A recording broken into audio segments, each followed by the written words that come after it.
Picture this. You're a kid playing in an attic, kicking around some old trunk when suddenly your foot connects with something solid. Not a ball, but something heavy. With some effort, you finally pry it open, and inside there are these pieces of paper tied with a faded ribbon. Your heart pounds because they're old, really old. The ink bleeds into the fibers of the paper, telling a story so sad it feels like it could break your heart if you're not careful. Yeah, today we're going back in time to talk about the saddest love letters ever written. So grab a box of tissues and let's do this. The United States of America, or USA, has had its ups and downs, hasn't it? When you hear about it, what comes to mind? Maybe amazing food, Hollywood movies, incredible opportunities. But did you know it has its own share of sorrowful tales too? There's this one event called the Trail of Tears that even today makes people feel low. It's like a big sad story that happened many years ago and still affects people today. Imagine you're living in your home with your family. Everything is familiar and cozy, right? Then suddenly someone comes and tells you that you have to leave immediately and you can only bring a few things with you. The government is forcing you to move far away and you don't know where you're going. This is exactly what happened to many native tribes in the USA during the 1830s. They were told to pack up and go. And if they resisted, bad things would happen. For example, some of them might die. The 5 tribes mainly affected were the Cherokee, Choctaw, Chickasaw, Creek, and Seminole. They didn't want to leave their homes and families behind, but the U.S. government wanted their lands, especially in Georgia, for cotton fields and new towns. President Andrew Jackson supported this idea. He felt that white folks should take over more land for everyone's benefit. Some white folks agreed, while others thought it wasn't fair to force natives off their land. Jackson didn't care much about their rights, though. He thought natives weren't like white people and didn't deserve the same freedoms. In 1830, Congress passed the Indian Removal Act. This meant that the president could force natives from their homes, giving them less than 1,000 acres for each tribe member. Many natives opposed this and fought against it in court. But eventually, a U.S. Supreme Court decision in Worcester versus Georgia said that the tribe's claims to land in Georgia didn't hold up in federal court. The court decided that Georgia's laws applied to natives on their land.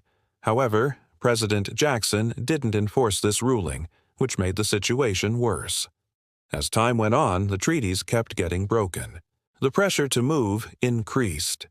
Sadly, some tribal leaders signed away their rights for their people in exchange for money, land, or safety. One famous example was Chief John Ross and his people, the Cherokee. They lost most of their land and were pushed to a small area in northern Georgia, what became known as the Trail of Tears.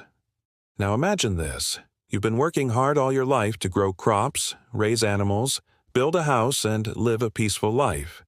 Suddenly, a bunch of strangers show up and tell you to pack your stuff and leave immediately. You have no say in the matter. They won't listen to your reasons for staying. This is what happened to the native tribes, and it caused a lot of problems for them. For example, growing food became difficult. Many of them relied on hunting and gathering, but couldn't do so on unfamiliar lands. People who had lived in one place for generations had to start over somewhere new. This made it hard for them to grow food, find jobs, and live comfortably. It's like when you have to change schools and leave your friends and family behind. But imagine if you had to travel hundreds of miles on foot, carrying all your stuff and facing danger along the way. That's what the natives had to endure. They were forced to walk long distances, sometimes barefoot and without enough food and water.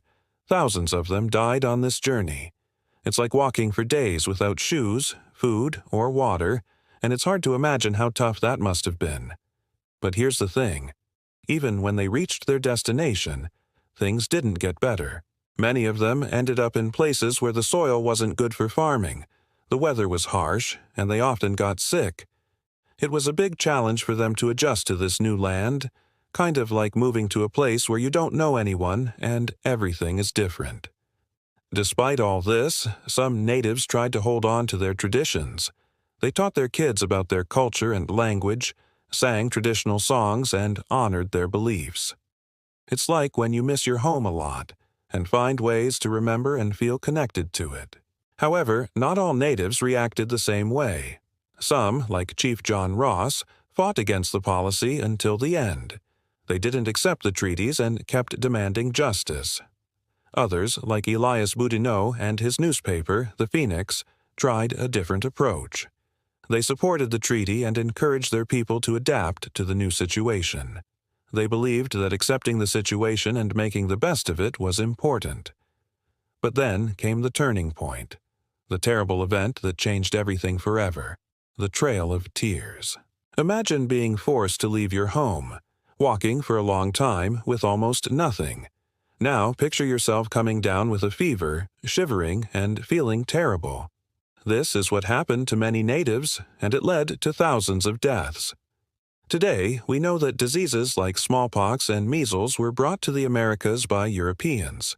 However, at the time, no one knew how to treat these diseases or even what caused them. People just saw others getting sick and dying and didn't understand why. This lack of knowledge made things even harder for the natives who were already struggling to adapt to a new environment.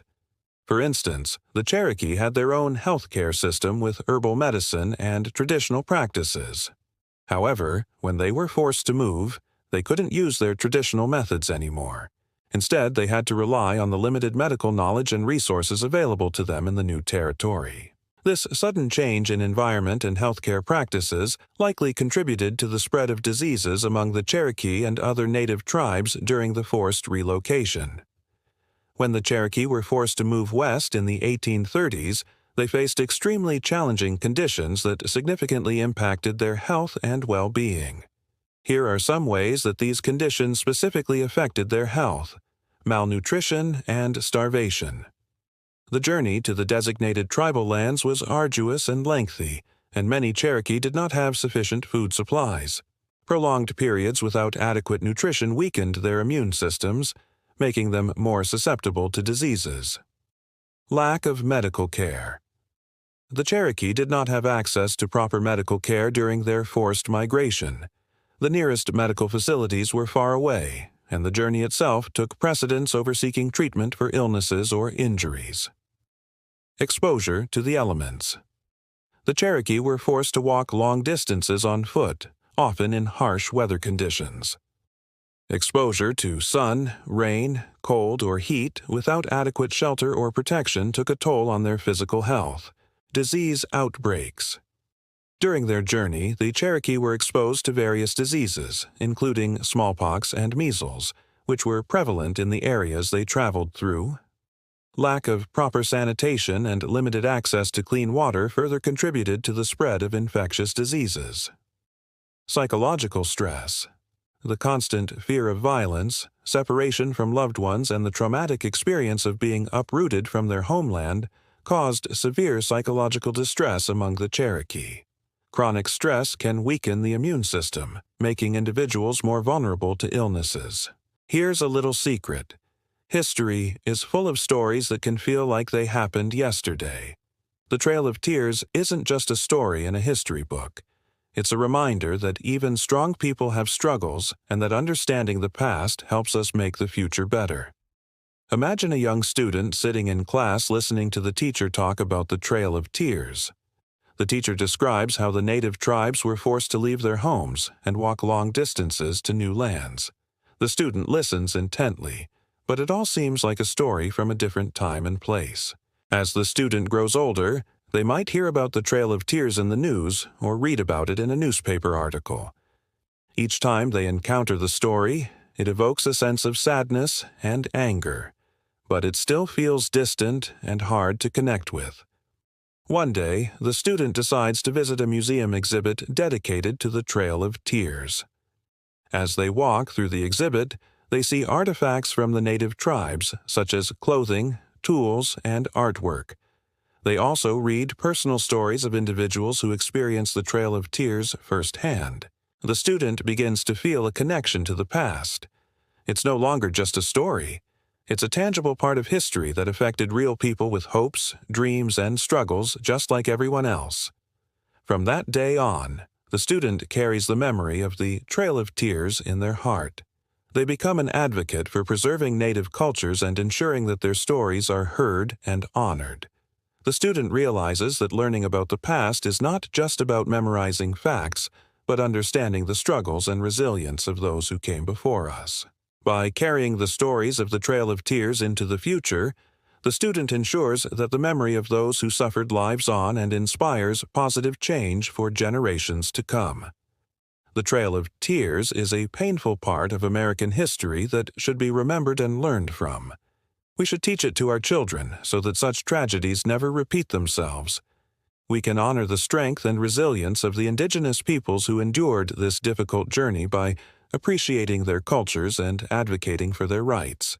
Remember, by sharing and remembering these stories, we keep their legacy alive. That's it for today.